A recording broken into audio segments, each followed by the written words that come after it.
Tuesday, October. Oh, there you go. Hello, Hockey World. It is Tuesday, October 12th, 2021. I'm Michael Lagello. I'm Russ Cohen from Sportsology. And I am Eckland. You're watching the HockeyBuzzcast on HockeyBuzz.com. Today without a pre-show edition because we're going to get right into it. We're going to go right to the we have news coming that's going to be coming, and we got some interesting news too. And we have post show or post. We have a post show discussion. I got to get out at 1:45 for a family doctor thing. But we're going to start off here with the Pacific Division, which we're going to talk about today. And this is going to, I'm wearing my appropriate Pacific Division Seattle Kraken hat, as worn by Dave Hackstall today when I was on NHL Network. Hackstall, can I throw this for a second, Russ? Hackstall, totally different person right now, than we ever saw in Philly. I know he never wore a hat his whole time in Philly. Never wore a hat. Ever. Never was Not personable. Because he's been no. He was personable. He's personable. I do feel like to us he was personable, but when you actually saw him in media type stuff, he was as much of a sim character as you could possibly imagine.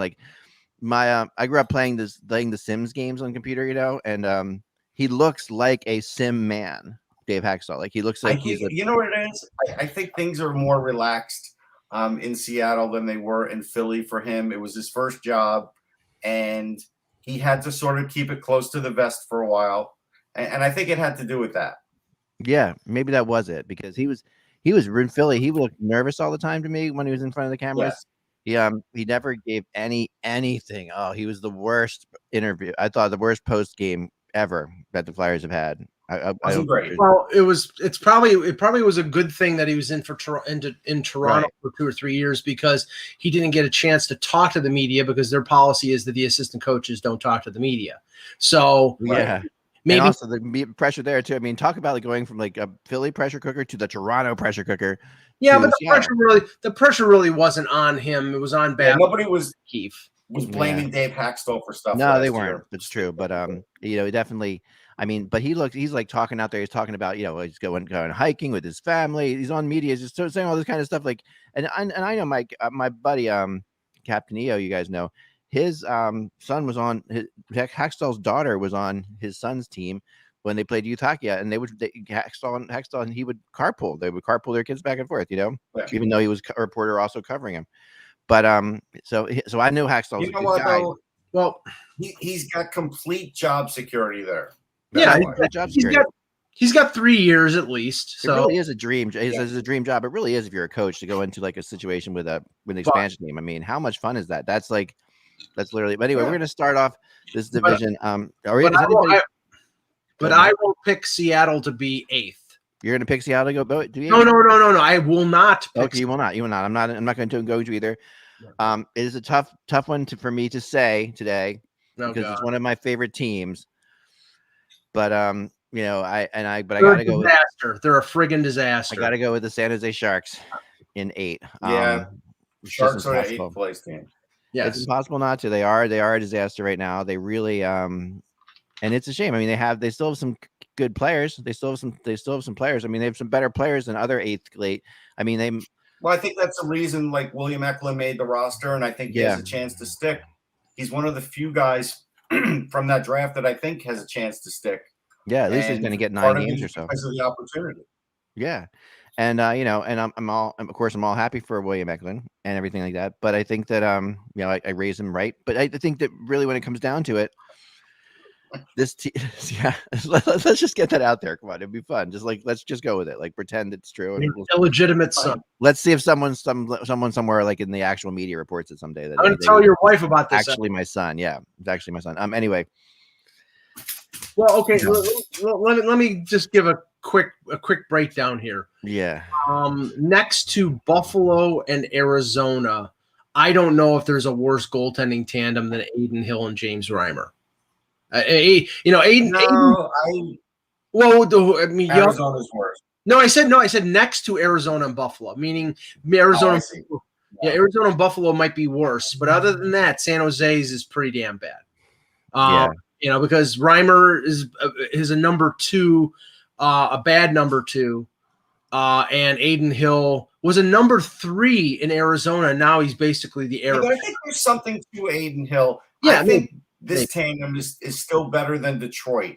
That's the only other team that it's better than is Detroit, other than the other ones. Better than Nedeljkovic?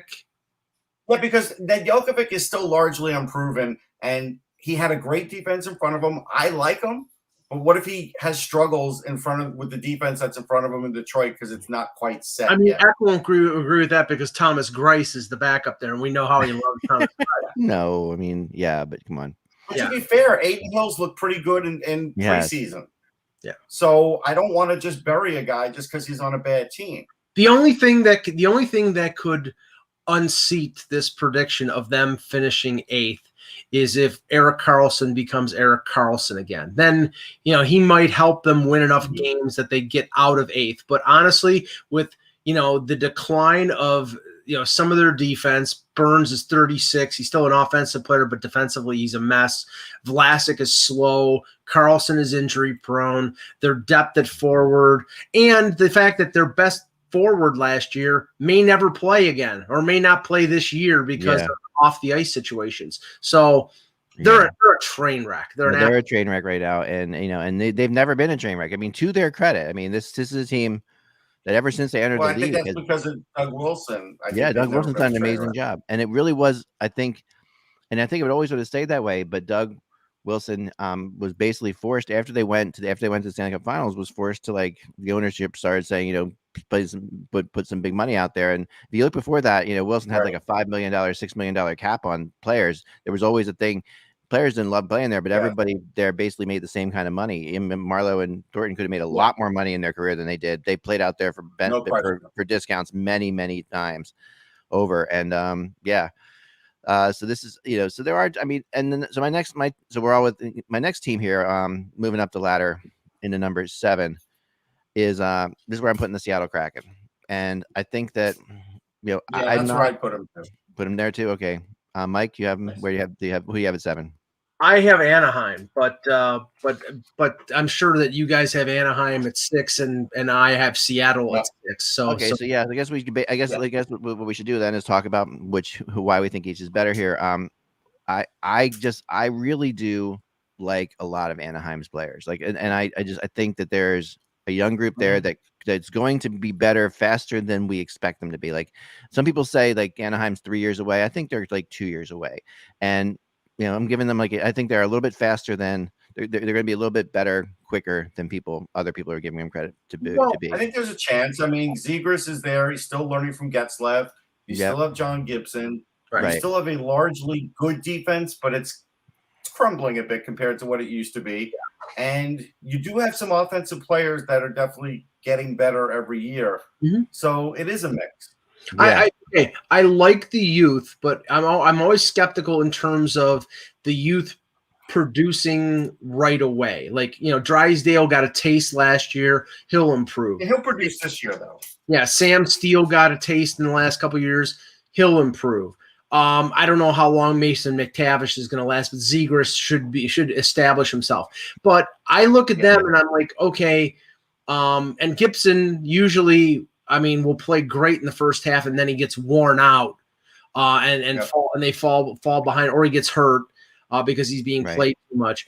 Seattle has got a lot of veteran guys. Now, they're not going to be a team that challenges for a playoff spot, but they have veterans and experience throughout. So I think that's going to be valuable to the point that they'll get wins. They won't get a ton of wins. They won't get enough wins to compete and be in the top 4 in the division. But I think that they can beat Anaheim, and I think there will be some settling in with the Ducks with their young guys, some growing pains. So that's why I have Seattle 6 and Anaheim 7. I can see that happening. I really could. I think the Ducks' best players are better than Seattle's best players. Yeah, I think that too. And I think that, and I actually like, I like the Seattle goalies. But like I've said before, the issue that I've had there is Vanacek was the best goalie they had in Seattle, and they got rid of him. And you also have to factor. You know what I mean? I think, and they already traded away their best goalie. They haven't even played a game yet. Have to factor in. Well, that's debatable, but yes. You also have to factor in this with Anaheim. You've got Raquel, Lindholm, Manson, all unrestricted free agents. More than likely, now, could they sign 1, 2, or all 3 of them? Sure. and they've got the cap space. But it's very possible as you get closer to the trade deadline that one or two or all three of them get moved as rentals. So if that happens, two of the three will leave. Yeah, Manson is going to be a very hot commodity at the trade deadline. Yes. Right-hand shot defenseman with physicality. Yes. Yeah, he's going to be somebody like, the Rangers or somebody like that is going to go after him hard. Whereas I don't think Seattle's going to really be trading much of their players or many of their players off. I don't know about that. I think they could very easily trade some of their players away. Or some, but I don't think like I'm just looking at their roster right now in terms of UFAs. They have one UFA forward, Riley Sheehan. The only UFA defenseman is the guy they just named team captain, Mark Giordano. I don't see. But I think if they're in the right space, if they're not anywhere close, they could move Giordano. Yeah. The other thing to mention about Anaheim is Maxime Comtois is a really good player. Yeah, he is. And Benoit Olivier Gruel is a heck of a player. This guy can score some goals and play in the crease a little bit. So if he could do that first year, they definitely are better in Seattle. If they can't, then maybe Seattle is better than them. I like a lot of Anaheim's young players. I've been waiting for them to really come to the forefront the last couple of years, and they haven't. Now maybe this will be the year, but I'm just saying you get caught in that sort of vortex of whether the young players they all have to come through for them to match what people predict. And I'm just saying maybe it's not this year, maybe it's next year. It takes a while for them to really get to the place where people expect them to get. Here's an interesting thing about Seattle that kind of makes a point for you. Maybe this is why I'm really right on the edge. Like it could be like an hour thing. Who I think is better, Seattle or Anaheim, honestly. But I really think at the end of the day, one of friends of Hockey Buzz's and Hockey Buzz former guy and a Sports Illustrated Hockey News guy, right? Again, is Adam Proto, who's writing for the Sports Illustrated Hockey News again, and he's one of my favorites, by far one of my favorite writers ever. And Adam Proto says about Seattle, and he has them in the 6th spot as well. But he says about Seattle that they have the best goaltending duo in the division. That's an interesting thought. Duo. He specified best goaltending duo in the division. No, you know what? I think Calgary's is better because I think Vladar is better than people think. Yeah, but it is a division. It's definitely not Edmonton. It's definitely not a goaltending division. Put it that way. This is that's true. I mean, when you compare, like we talked about the Metro yesterday, where the goalies are ridiculous, like up and down, pretty much for the most part. There's some like great goalies in the Metro.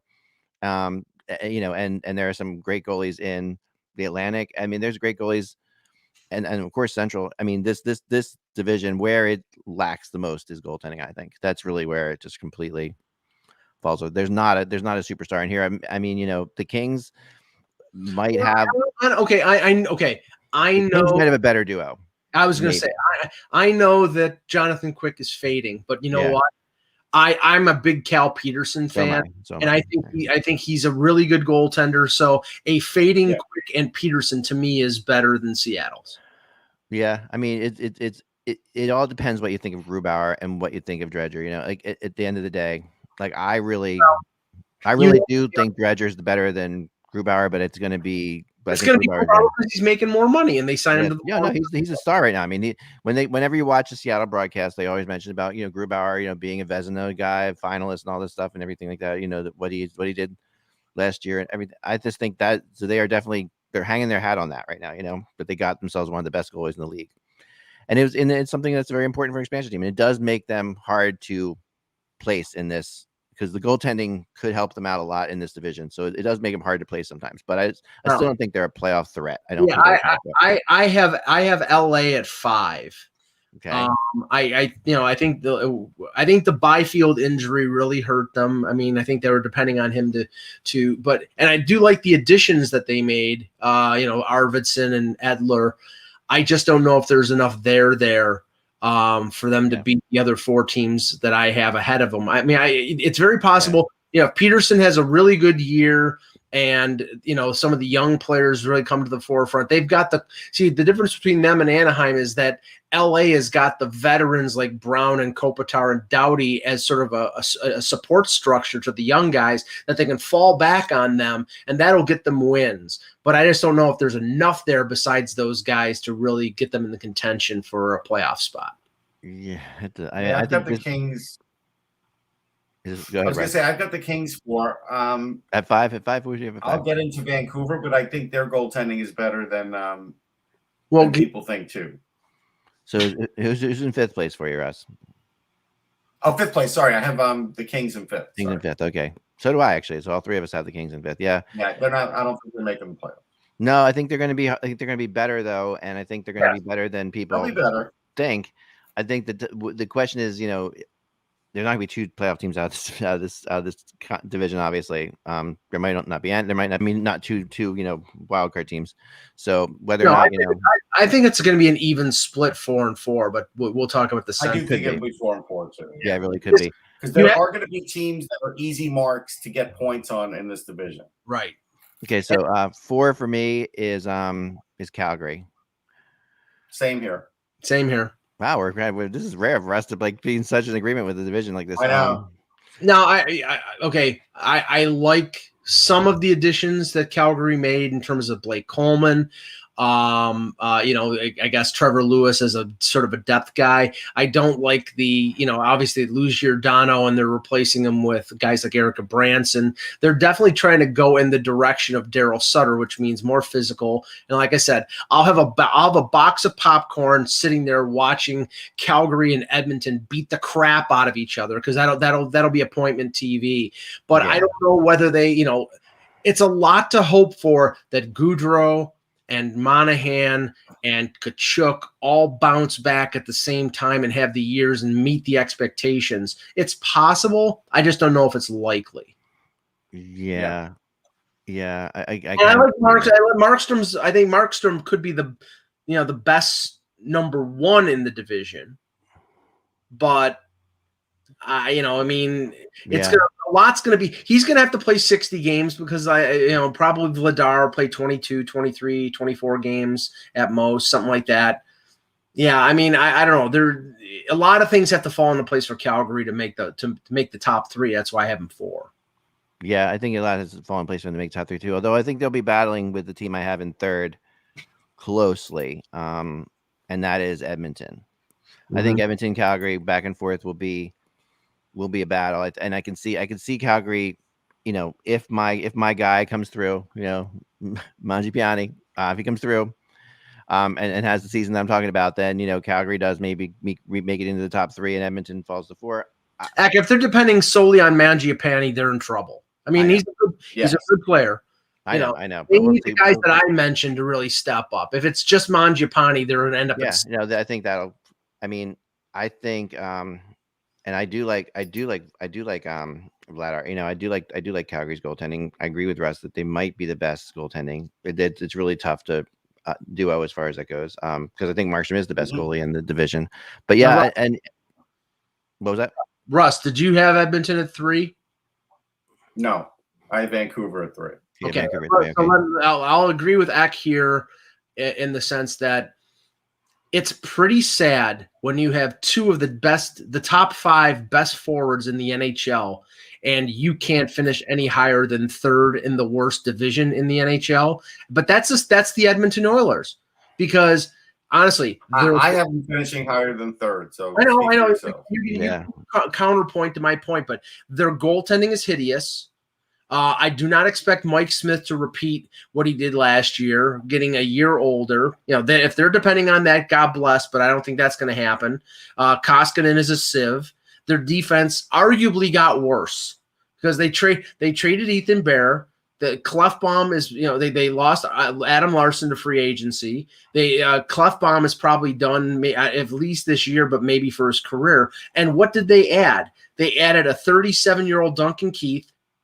And they added Cody Ceci. And Cody Ceci, what Cody Ceci are we getting? The guy who played decently in Pittsburgh or the guy who was a pylon in Ottawa and Toronto? I don't know. If they get the guy who's good in Pittsburgh, then that's not a bad signing. They're depending a lot on Evan Bouchard and a lot on Darnell Nurse.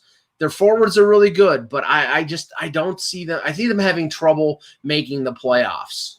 Well, and I think Slater Cuckoo is a guy you could slot in too. I think don't underestimate that. I look at their forwards. They're finally giving Tyler Benson a chance. I think that's big. Broberg, I don't know. Like, I don't know. I don't think Broberg stays up, but we'll see. I mean, he can score, but he also can turn over too. So Ryan Mccloud is another guy who's been coming on pretty strong. Could be a pretty good player for them, can score some goals. I think he's going to play the center position for them, but I don't know that for sure because I haven't looked at the breakdown. I'm surprised Brendan Perlini made it, but, he can skate and he's big. So you know how that goes these days. Right. Yamamoto will be better. So I do think they're improved on offense. Look, with Keith and Cuckoo and Bouchard, if you put Keith and Bouchard together, you might be able to get some gains there. I do think, and Zach Hyman's a big thing for them. He's a really big thing. I think there's some gains there for them that you don't want to admit, Mike, and maybe you're missing for the first time in your life with Edmonton. But no, I think I don't love the goaltending. Yeah. I see. The thing is with Edmonton, though. I mean, I still think, I could easily put Edmonton two in this division, easily. And it's really tight. Like the other one, where I was going back and forth. This one I was going back and forth between my second place team, which is Vegas, and I think that so when it comes down to it, I think that Vegas, I can see Vegas falling off. I really can, and I'm not, I really am not convinced that they're going to be amazing. They are in a division where they match up really well against all these teams. They absolutely. Yeah, I think they'll fall off, but they'll still win the division because it's a lousy division. Right. I mean, and that is something I want to talk about in general too. And so I got Vancouver 1, Vegas 2. Oh, we have Vancouver. Wow. Okay. I mean, I looked at the Vancouver roster, and I'm looking at, the final rosters here, and I just don't see enough evidence. There's a lot of filler, and they don't have Brock Besser to start the year. Like, even if he's only out a week, I'm happy that Podkolzin made it. I think that Jack Rathbone will be really good for them on defense this year because he's a good puck mover, will add some offense. I don't know what Oliver Ekman-Larsson is. I have to see him play. I like Holander. There's a lot missing on their bottom six. A lot. Yeah, I'm talking about guys like Zach McEwen, and it's not great. I think one of the best things that happened for Ekman-Larsson in the preseason was the fact that Hughes wasn't there, because I watched a lot of the Vancouver games in the preseason, and they basically gave Ekman-Larsson the chance to quarterback all the power plays. And he was back there. They play that single point guy, where he's in the middle, and he looked great. He looked really good. But Russ is right. Their bottom six is a big question mark. When you have to go out and trade for Juho Lamico from Florida, and you have Nick Patan, who for the last 3 years has just been, he's one of those 4A players who can't be good in the NHL, but is really good in the AHL. And Justin Dowling, he is that guy. Unfortunately. Yeah, and Matthew Highmore. I mean, they really their bottom six is Mike was rooting for him.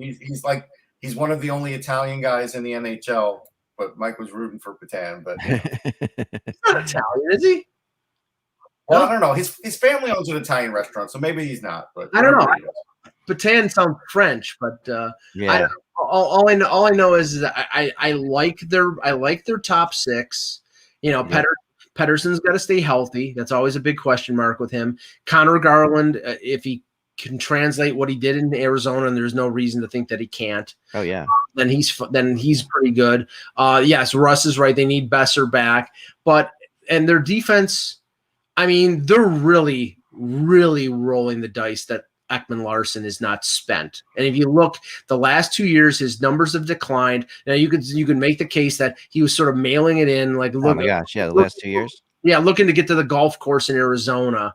But I mean, spending what they are spending on him, they need him to be the 25-minute-a-night defenseman who he was a few years ago. But their defense is not very deep. After Tyler Myers, their number 4 defenseman is Tucker Poolman. Well, what about Nate Schmidt? Come on, he's there too, right? No, they traded him to Winnipeg. Oh, right. I'm sorry. No, you're right. Yeah, no, I knew that. All right, so Mike, just to give you an update, Patan is of Slovenian heritage, but his family did own an Italian restaurant in Vancouver. There you go. Okay. No, so I'm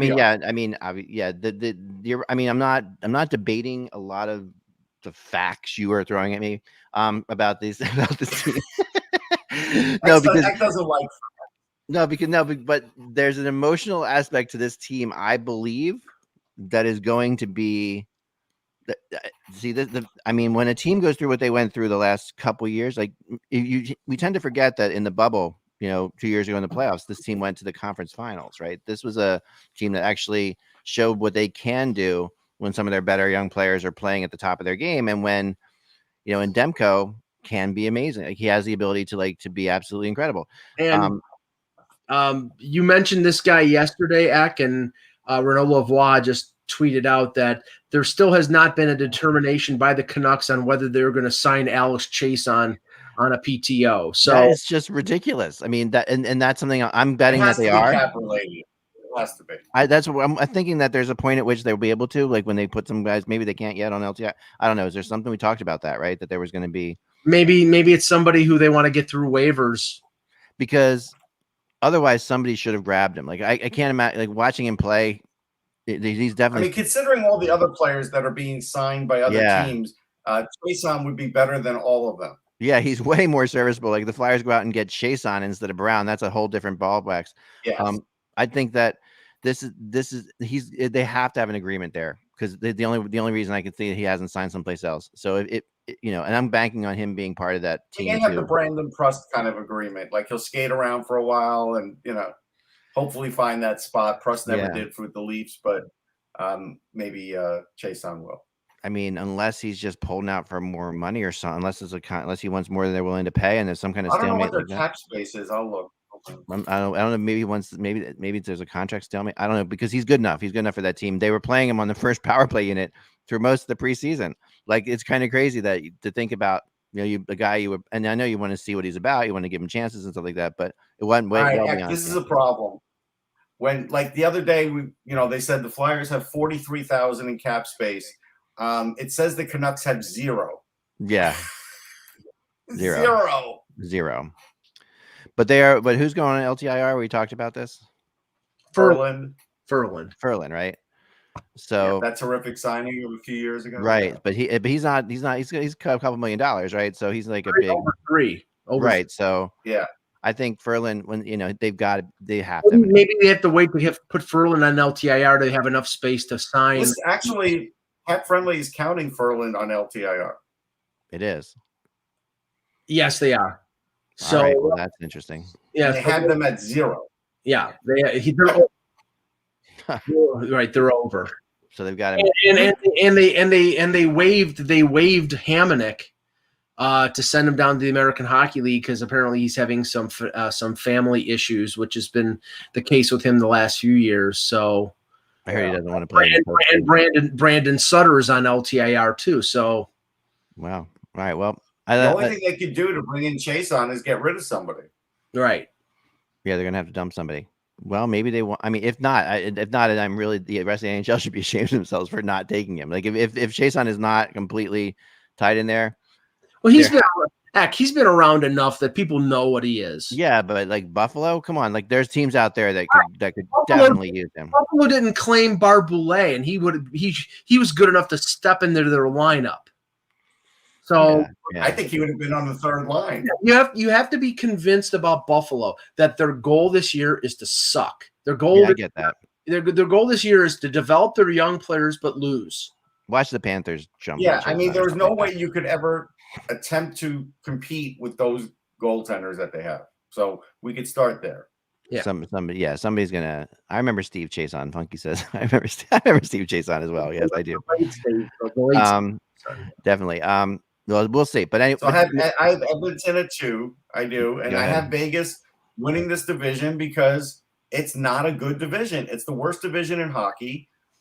I think the Leonard thing will cause some problems early on with Vegas, and then they'll settle in. Yeah, they've got enough. They don't have the safety net of having Fleury as a standby, and the only thing that could derail this is if Leonard gets hurt. And again, we've had there have been instances over the last few years when he was in Buffalo, when he was with the Islanders, and actually last year with Vegas. He got hurt. So he's got to be durable this year. But he kind of lost his job because of injury last year. He's a decent goalie, though. You could put Brossoit in 20 games, and he is definitely not going to hurt you. He's okay. That's the thing. It's like, yes, he could play. He could be a backup and play 25 to 30 games and won't hurt you. Yeah, probably 25 games. Yeah. Right, but if all of a sudden Leonard, tears a ligament in his knee and is out for 6 weeks, then going with then I don't even know who the hell their number 3 is in the organization. I'm gonna look. Yeah, if it's Garrett Sparks, they're in deep trouble. But if it's Brossoit has to play 20 games in a row, then they're not in good shape. Now, Hayden Krebs has made the opening night roster, which adds some speed to that lineup, and that's something and he's got some electricity too. I think they're the deepest defense in the division. I think their forwards, other than up the middle, and it hasn't seemed to bother them the last few years. But we know that they're going to experiment at least early on with Nolan Patrick at center, centering Stone and Patrick. Yeah, that's going to be great for Nolan Patrick. It's a great spot. It's a wonderful opportunity for the guy. But right. And if the thing is, if he's not up to it, then you're going to see Chandler Stevenson back there. I mean, either way, their center core is questionable. But I think, especially now, you're matching up against Edmonton and you're putting Chandler Stevenson or Nolan Patrick head to head against McDavid. Yeah. Obviously, you're going to have like Mark Stone being the guy who is probably the one playing up against McDavid or Draisaitl. Yeah. Right. So it takes a little of the defensive responsibility away from a guy like Patrick if it's a first line matchup head to head. But it's going to cause problems throughout the year. There's no doubt. I think so. Well, I'll tell you the guy, Mike, that's the likely 3 is Logan Thompson. And he's been pretty good the last couple of years. Yuri Patera is our other goalie. I saw him play in the USHL. He's pretty good, but I think Thompson will get the call up first because he's 23, going on 24. So that's not terrible. I mean, you can't do it for a long term, but Brossoit could, if he had to, you probably could play him more games. Not ideal. Yeah, I mean, I really don't think this division is going to be as bad as people think. And I know people think it's terrible. I don't think it is terrible. Like I do think that Calgary and LA are better than people think, and I think the top 3 teams are good. I really do. I think, and I think Edmonton is actually going to be better than they were last year. Well, we know that the American Hockey League stats were skewed last year, Russ, but Thompson had a 196 goals against and a 943 save percentage in 23 starts for Henderson. So that's pretty damn good. Yeah. So that's why I'm telling people. Yeah, I know they're all defaulting. They're all defaulting to Dylan. What's his name? Dylan Ferguson. Dylan Ferguson, but Dylan Ferguson's not that good. Yeah. And Oscar Dansk is not around anymore. So, no, he's gone. He's gone. So yeah, I think Vegas is the clear favorite in this division. I think people are fooling themselves if they think Edmonton's going to challenge for the top spot. I think the team that I think has the greatest upside to move up is maybe Calgary if everything goes right. But I think Vancouver's going to finish in second. I think they have a lot of talent.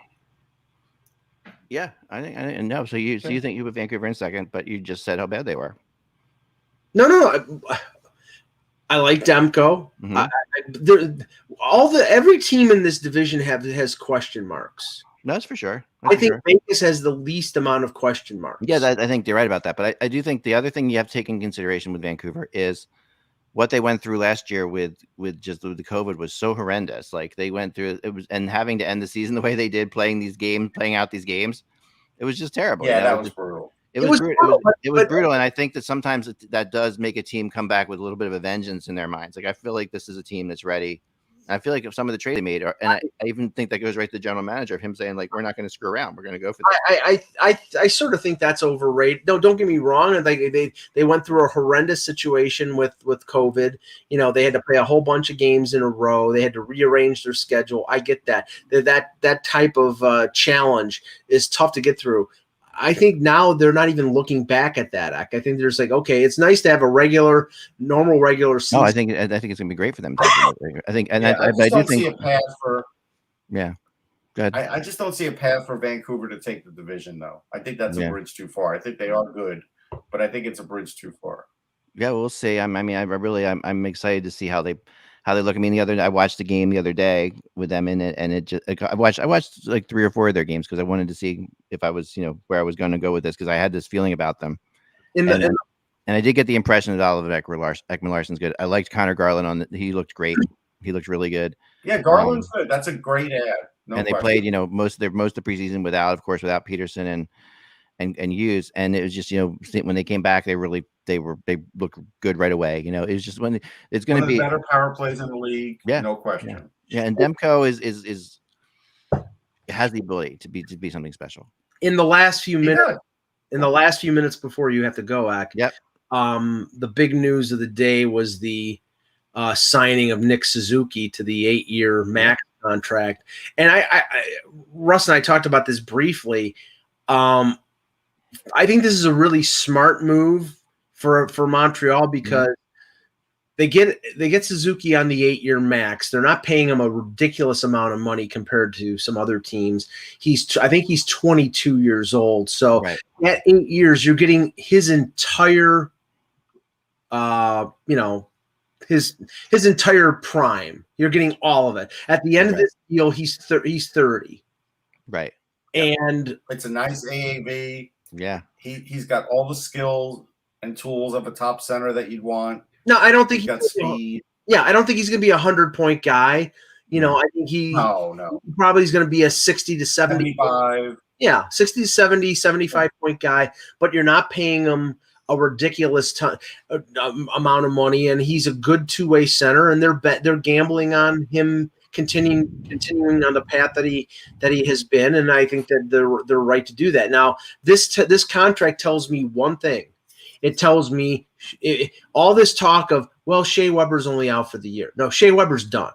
And the reason I say that Shea Weber is done is because if they sign Suzuki to this contract and Shea Weber I think he has 4 more years at $7.8 million, they would go over the cap if Weber actually came back. So he's done. He's not coming back. I don't think there's any way Weber's coming back. And it definitely. I mean, there's just that's really what it sounds like. I mean, he'll give it a shot, I think. But knowing him, he'll give it a shot. But it was really, really unlikely. I don't see that happening at all. So I got to run, guys. But thank you very much, everybody. By the way, if you're out there, you haven't joined up with the Hockey Buzz Super League fantasy game that we have on the website, please do. It's really a fun league, and I do it every week. So. And I put a team. I have a team in there. You might end up in mine. We play against somebody each week. The points are cumulative. It's like a salary. You pick a new salary cap team every week, based on the salary cap. This week is really interesting. This is a tough week because there's a lot of teams that play one game this week. Because the weeks run from Monday to Monday. My lineup this week is loaded with the 5 or 6 teams that play 3 games, like Toronto, Montreal. But it helps you out. It helps you out for sure. And if you join the league, especially if you're in the chat room, you guys definitely join up, because I'd love to see if I can, if we can beat each other week to week. And I might ask once in a while, like, just, what are your point totals for this week, and see who gets the highest points in the chat. We could have some fun with that. So definitely join in and let's do it. And then enjoy tonight's games, guys. I will see you tomorrow. Mike and Rich. And Mike, see ya. Mike, Funky had a good point. Okay. 100-point seasons are hard to come by. If this website's right that I'm at, in 17-18, there were 3 of them in the NHL. Right. Kucherov, Giroux, and McDavid, and those are the last 3 to do it. Right. I think that it'll be around that. I mean, for various reasons too. Right. Okay. McDavid is superhuman. McDavid is superhuman that he got 100 points in 56 games. So you'd have to gamble and bet that, barring injury, he's going to get that again. There are maybe 2 or 3 others that are going to get. I don't think Austin Matthews is going to get 100 points because you're right. He did have 100 last year. I wasn't sure if he's not listed on that thing. So yeah, 105 in 56 games, So no, that's fair. But again, it is kind of a weird year. But yeah, if there's one player on the Leafs that I would say could get 100 points, it would be Marner. But I don't know what the news that was coming out just before the start of the show is that Marner collided with Wayne Simmons in practice. He accidentally tripped him up and he took a hard fall, and he hung around the ice for a little bit, but then left the ice with the trainer. So right now things are uncertain. They're already without Matthews. So if Marner misses tomorrow's season opener against the Canadiens, the Leafs will be significantly disadvantaged by that. But okay, let's start with some news. Let's start with the Rangers here, Russ. You have to say that the management of some of their prospects has to be called into question a little bit. First, a couple of years ago, Elias Anderson, top 7 pick. I think they mishandled him in terms of playing him in the NHL, not letting him either play in Sweden or in the American Hockey League, yo-yoing him back, then sitting him, and then they ended up trading him to LA for a 2nd-round pick. And I don't know where his career is going to go, but he was a top 10 pick, and I think a lot of people thought his career or his future in the NHL would be a lot brighter. Now, Vitaly Kravtsov, apparently GM Chris Drury has given his agent permission to contact other teams in regards to a trade. And again, this is a high draft pick. This is a guy who was a significant prospect, and I think the Rangers have handled him badly. Yeah, I'm not going to say it's not all on the Rangers. It's kind of a bunch of different things. So, right. First off, I wouldn't have drafted him in that spot. I think I've been pretty clear about that. He's a home run or nothing. Right. He does have a lot of skill. He didn't score in the preseason. He had 1 goal, and he had that nice power play goal, I think, in his last game. You have a new coach. You have a new coach that has a different attitude than the guys who were drafting, or a different philosophy than the guys who were drafting. He probably looked at Kravtsov and said, I don't know if this guy's going to play for me in the next 2 years. Kravtsov, who doesn't want to go to Hartford, he didn't want to go the last time. He went back to Russia because he had that option. He doesn't have the option now. Didn't want to go to Hartford again. I do think he should gut it out in Hartford and show that he can do it. But he's looking for the easier way out. The Rangers are not going to get great value. They'll get value because he is a high-skilled player with some size. But again, it's not the value you want. He's not going to be a center. I don't think Hito will be a center. So in that regard, I didn't love the draft because I didn't think those guys were centers. That's just the way that is. As far as mishandling, I think it's a cooperative mishandle because Kravtsov still, I thought he was over this in the sense that just the whole mental makeup of him. I thought it got better when he went to the K, and now that he's here, he didn't get what he wants, and maybe it's not better. So he's in a rough spot, and the Rangers are in a rough spot in the sense that he's probably never going to play for them at the NHL level. Right. And the odds are, if Galanta's coach, he's not going to play. That's unless they're really desperate for bodies. I can't see Gallant calling him up. And I guess that, as you said, he refused the assignment to the AHL. So I guess the Larry Brooks. Yeah. I mean, I don't know if it's going to be Shipachyov kind of refusal, Right, but Larry Brooks is saying that if he refuses it, that he'll be suspended. So, right. So that's why I think they're trying to do this before he has to say something like that. He might just go and just not perform at his best. Right. That is possible. All of it's bad. None of it's good. But again, this is what happens when you have organizations that have a certain philosophy, then you change the front office who has a different philosophy. You drafted with a different philosophy 3-4 years ago. Now these guys are here. They're not all Gerard Gallant type players. Right. Now what do you do with them? So it was great that they had those picks. Gordon got those picks. But Gordon didn't know who the coach was going to be now because he's not even the GM. So these are the kinds of struggles that an organization kind of goes through. And, now to be fair, I think Hito's a 15 to 18 goal guy. I don't think he was worthy of being drafted in that spot. And I don't think he's proven a lot yet either. Kakko, I see a lot better Kakko in this preseason. So I have more hope than I did for him last season. Mm-hmm. So I think that's fine. And Lafreniere is fine. I think those two guys you could fit in on any team. And I don't think – but again, if you just look at the makeup of the rest of the team, guys that Gallant wants, somebody pointed out to me that the Rangers were definitely trying to get another center into the fold. Maybe that's why they were going after Eichel, right? But they never did it. And my feeling on that is they probably went up to Gallant and said, can you live with these two centers and, we'll just have some other guys for the bottom two? And he probably said, yeah, because Strome and Zibanejad are better centers than what he had when he went to the Stanley Cup. Right. Like, that's just the reality. So he knows he did it before, so he probably believes his system can do it again. And Strome works well with Panarin, so that helps. So you don't have. I did tweet that yesterday, that Panarin, if he has another good season with Strome, all he has to do is knock on Chris Drury's door and say, I think we need to keep this guy. Right. And they'll probably keep him and sign him to a deal, which means then Jacob Trouba probably has to start being on the trading block at some point. Yeah, you don't have to anchor Panarin to Zibanejad to make him be successful. Strome is a complementary type player that works well with Panarin. Now, okay, we mentioned William Eckland.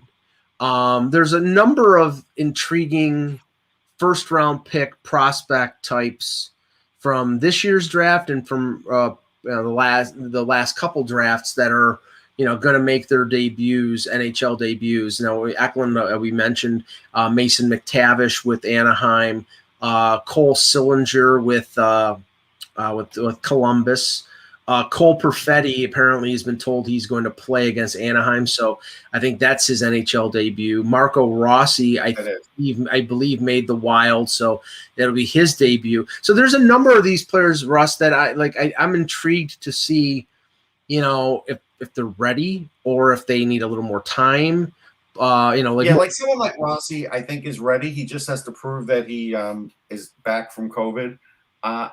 I specifically just want to talk about the guys from last year's draft. Right. And seeing Lucas Raymond made it. Right. Honestly, though, to stick for the whole season, and again, I never want to jump the gun with these guys because they get 9 games for a reason, and teams put them under the gun in those 9 games. Like they Sure. really want to see what they have. I think William Eckland has the best chance to stick. I do. And then I think, Sillinger has a really good chance to stick because Columbus is a bad team. Yes. And he's a good player. And I think he is not going to hurt that team in the sense that he'll be, really good. After that, I think a lot of these guys are good. Well, I'll tell you this, and it wasn't he played last year and played most of the games, but I definitely saw an increase and a higher level from Tim Stützle, in the preseason. Last year he had a pretty good rookie year, but he looks like he's about ready to take a quantum leap. He could be an all-star this year, no question. Yeah. Now, the only other thing I want to say, and this is, where I'm Mason McTavish, I don't know if he'll stick the 9 games. There's so much hype on him. I kind of hope that for his sake, maybe he doesn't. Right. Because, again, it's not a great team, and I think he does need a little more work. But the elevation from him from last season through the draft to now has been really fast. So we'll see. Well, so Zach in the chat, who writes for Hockey Buzz, he mentioned Shinnikov, and I know yeah, I mean that's the thing. It's like you were pretty clear. He's gonna make the team, right? They're a bad team. Right. But he's got a great shot and he's fast. He doesn't do anything else. But if he could score 15 goals, they'll keep him on there. If they think he can do that, right, he might even be able to score 20. There's room in the NHL for one-dimensional players, especially if you're a bad team. If you're a bad team, you need offense, so you'll sacrifice some defensive issues for a guy who can put the puck in the net. I'm just not saying he's a lock yet because I've seen him turn the puck over, and I kind of wonder how those first 9 games are going to go for him. Now New Jersey sent Holtz down to the AHL. The Sabres sent Jack Quinn down, which I think were smart moves. Like is I said, he going to play center again? Really still doing that? He played center at the early scrimmages. I think, we had Joe Yerdon on the show, and he thought it made no sense in this draft when you're drafting a right wing, a guy who played primarily right wing in his OHL career, and you had Rossi and Perfetti and Lundell on board to take Quinn. But that's what they did. So now Anton Lundell has made the Panthers. And I think no surprise there. And I mean, he's a guy who I think there's some expectations on him, Russ, but he's going to be sheltered for the fact that Florida is such a good team that they're not depending on him so much to do a ton of things. They just want him to right. And that's why I won't put him in the Calder race, because he's probably not getting power play. He's not doing anything like that. So, but I think Spencer Knight's going to win the Calder. I do. I think they have all the right makings of the team. He has all the right makings of a goalie.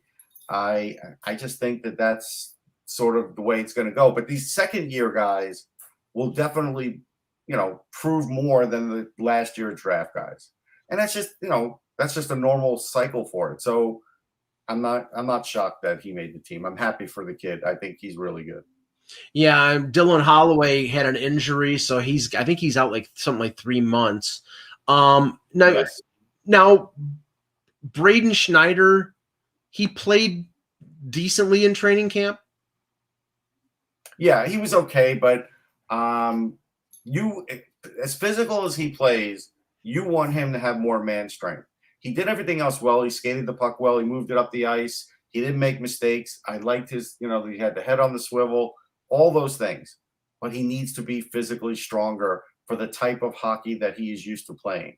So that's the thing about Schneider. We'll take. Now, if you want to talk about Corey Schneider, I do have a report for that. Go ahead. So we talked about how bad that quote yesterday was from Barry Trotz about Semyon Varlamov. He's resting. Well, yeah, he's resting on the IR now. Maybe could be resting all the way to November. So he's resting for a while. And I've been told, and this is what I had told Mike earlier, that the feeling is Corey Schneider is spending time off the roster so they can recoup some cap space, but he will be the guy that plays after they play X amount of games of Sorokin and they need another guy in there. So right now it looks like it's just a paper move, but he'll be up eventually. Now, unfortunately, I was going to say 31 of 32 buildings are going to have full capacity for the beginning of the regular season, starting tonight and throughout the week. But that doesn't mean that COVID is in the rearview mirror, unfortunately. Nathan McKinnon is on the COVID protocol list for Colorado. 5 Seattle players, Donskoy, Yarncroke, Johansson, McCann, and Oleksiak are on the COVID list. There are some other players who are sick, but they say it's not COVID. At least they think it's not COVID, like Matt Murray with Ottawa. So, Russ, I have something to say about that on the post show. Okay. I was just going to say. Okay. I was just going to say that, we can't ignore COVID. I mean, it's still a presence. And like for teams that are up against the cap, I mean, I don't know how that's going to work because you can't put these players on LTIR, but there's an emergency aspect of being able to call up players. That means that those players will be but if it's something that happens just before the game, and you're not like the Marlies, the Leafs had the Marlies in the down the road, you could end up having. They're not going to postpone games. At least they don't want to. This is going to be an issue. It could be an issue. Like even for the Flyers, who are going to run short like the Leafs did last year, just because they're at home and just because Lehigh's close doesn't mean they can't have a situation, because we've seen this where a guy is in warmups and they pull him because all of a sudden he tests positive and the test didn't come in. Then they're just short. Like there's nothing you can do. And that could happen. And I could see that happening to a couple of teams throughout the year because this isn't 100% abolished. So it's going to be a part of the season. There's nothing we can do about it. And we'll just see how it works. I mean, the teams that do the best job managing that will go a long way. Like it's going to, and I don't want to say Seattle did a bad job, but that's a lot of guys. That's a lot of guys right out of the hop. Sportsnet, and he has recently rejoined Sportsnet, Nick Kyprios, reported that the NHL is leaning towards suspending Evander Kane under a particular section 18A of the standard players contract. That gives that gives Gary Bettman the power to fine, suspend, or cancel the contract of any player found in violation. So that would be like a contract termination, and Evander Kane would be out I think he's got 4 years left at over $7 million. That happens, he's in real trouble. I don't think that's going to happen, but do I expect to see him on the ice this year? No, I don't. I think the same way Deshaun Watson has not taken the field for the Texans, different circumstances, folks. I get it. But it's the same in the sense that they don't want the guy playing for the team, and I don't think the Sharks really want the guy playing for the team. And for as long as it takes for this investigation, this other one, we knew the other one was going to get wrapped up soon about the gambling, right? We knew that was going to be swift, one way or the other. This one is not going to be as swift. That's my prediction. Okay. We can answer questions in the chat room too. Yeah. Okay. Let's see here. Tom does Scott Wedgwood make more starts than Bernier? No. But he's a good guy to have just in case. Yeah, I saw Scott Wedgwood a few years ago playing for the Devil. I think it was Binghamton at that point, or Albany. They'd moved the franchise a couple times, but playing in the AHL, and he played really good in a playoff series. I think he's an adequate third goaltender. I mean, especially if you have a situation like Blackwood with his COVID situation, if he doesn't get the vaccine and he misses games, you could do worse than having Wedgwood as a third goaltender. I take him over Anton Forsberg right now. God, please. Anton Forsberg is the backup he's the backup in Ottawa, but if Murray is out, he's the starter. So that's a very bad situation there because Murray's not exactly taking the ball and run with it. Yes, and for Ottawa, if Murray is out and Brady Tkachuk, who we haven't mentioned this show, because he's not in the NHL. Right, we're 48 hours away from the opening of the season, and he's not signed. And even if he signs tomorrow, I can't see him signing on Wednesday and playing on Thursday. He can't because he'll have to be COVID tested. That's right, and he's not in Canada, so crossing the border. I don't know how that works. Take him a week or more just to get all that squared away. Yeah. So now, okay, this was we talked about this a little bit yesterday, and waiver claims will come out in a minute here. So as we do the post show, I'll monitor that. But yesterday, in the last couple of days, players that were on waivers that didn't get claimed were a little puzzling, like Alexander Volkov with Anaheim, Cale Clegg with the Kings.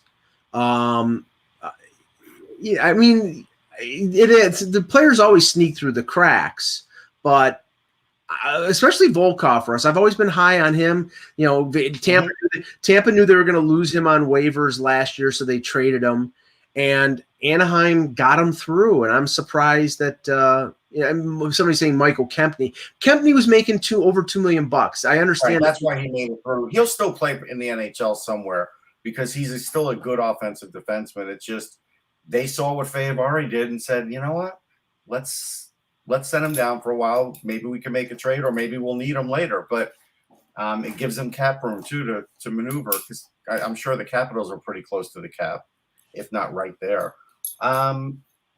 I would say about these players, Mike, and I've been trying to balance this in my head. We have to remember it was a 56-game season. We have to remember that there was almost no practice. So it was really hard on some of these young players to make an impact with those things going on. It really was. Okay. Okay, so let's do the post show here. All right.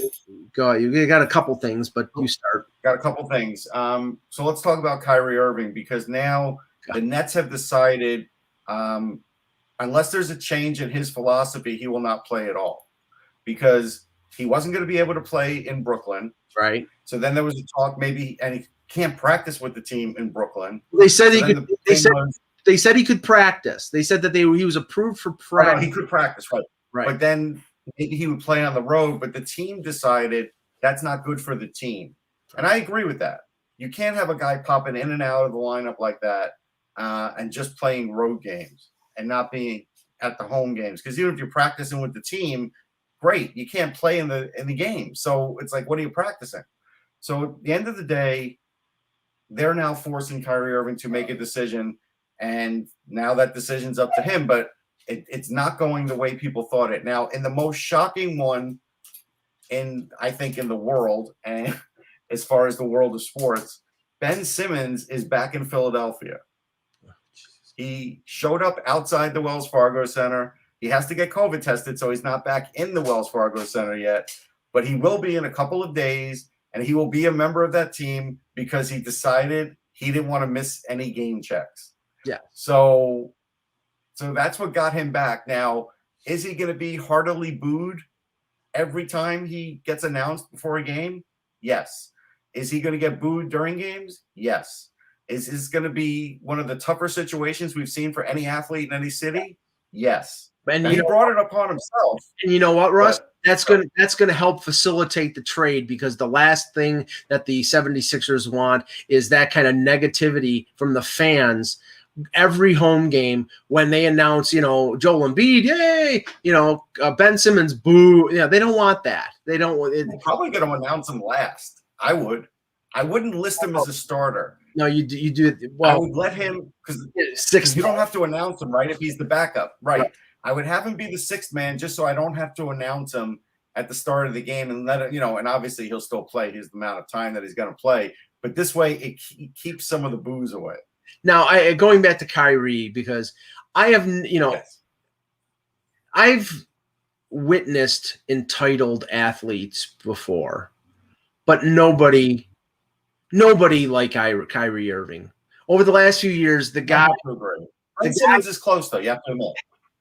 Yeah, but okay, not to the point. I mean, Ben Simmons was sitting out because Ben Simmons was ready to move on, and the organization was clearly ready to move on because they're disappointed in him. So with Kyrie, he won't shoot the ball.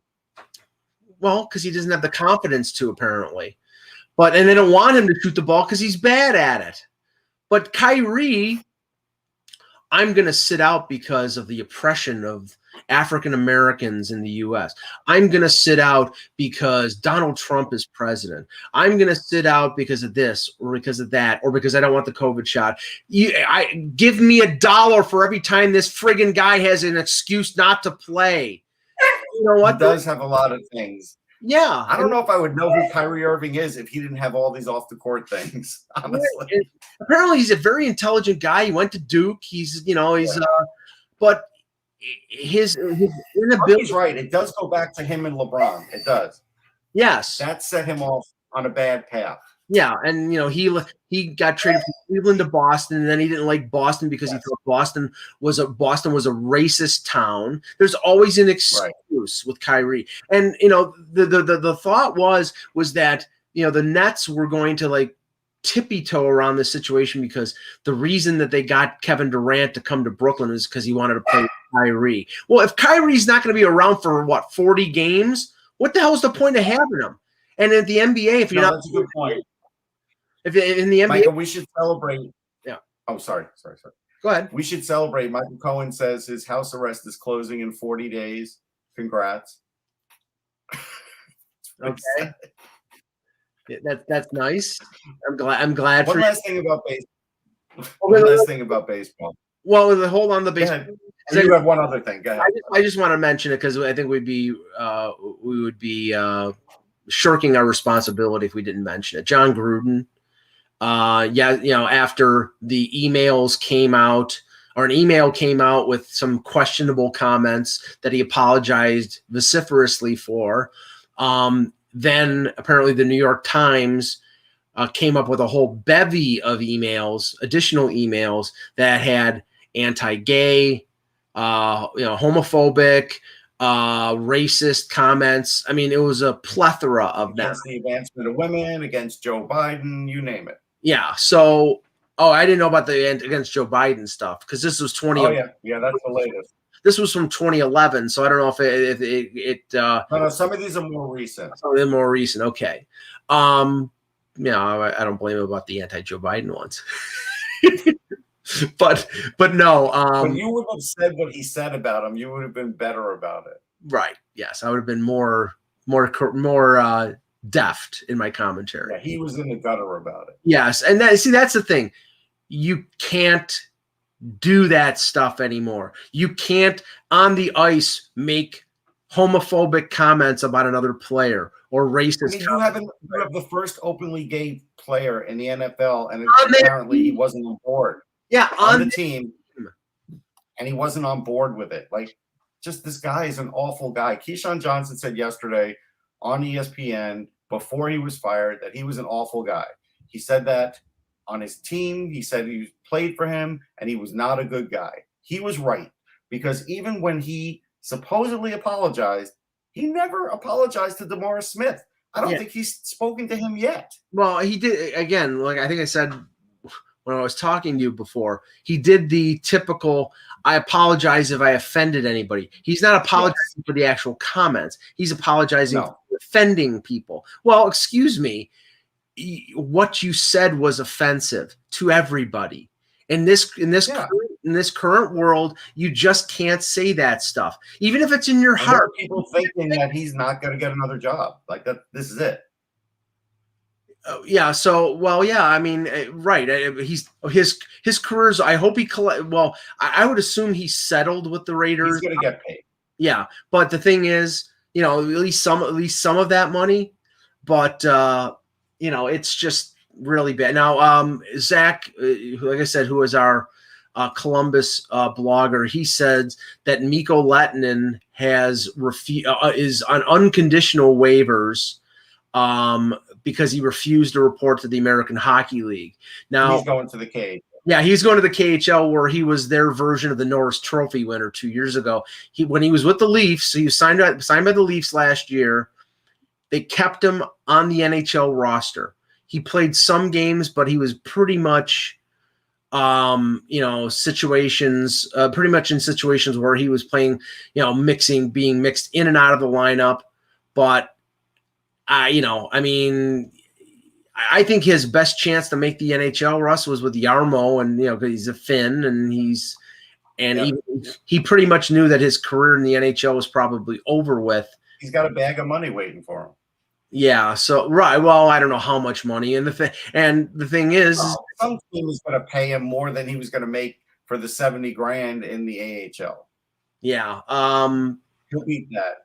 And the other thing, did you see the other thing Zach wrote, that Zach McEwen was put on waivers? So I mentioned him today. He's waived. So I guess that's the money for Chason. He's going to have to take what Zach McEwen used to make. Yeah, and Michael Del Cole cleared waivers with I figured he was. The Islanders announced his contract. They announced Golashev's contract. They still have not announced Bellows' contract, and they still have not announced Schneider's contract. So it's coming out in drips and drabs, Lou. You're getting good. I have fatigue over it. I'm not even going to pay attention. It infuriates me how the rules do not apply to Lou. Get the guy. I'm just leaving it. I'm leaving it alone. It's ridiculous. Yeah. Maybe Funky's right. Gruden will have his own podcast. He could do one with Joe Rogan. That'd be great. Oh, Jesus Christ. Yeah, it'll be him and Pete Rose doing gambling projections. There you go. I'm done. Yep. Okay. Have a nice day, folks. On that note, last note here, we'll be back tomorrow. I'll be live in Toronto prior to the Leaf season opener, awesome. And we'll have Kevin Allen, and we'll be doing a preview of the Atlantic Division. I can tell. Here's a sneak preview, people. The Buffalo Sabres will be 8th. For the departed Eckland, for Russ Cohen, I'm Michael Agello. Thank you. He's going to have him 7th. You watch. That's my prediction for tomorrow. You heard it, people. Okay. Don't tell him in the chat room when he comes on. Let's see what he says. Because I will laugh hysterically. People will stare at me in the cafe that I'm in Toronto, because I'll be laughing hysterically if Eck picks Buffalo to finish 7th. Okay, for the departed Eckland, for Russ Cohen, I'm Michael Agello. Thanks for watching, and remember, without the buzz, it's just hockey.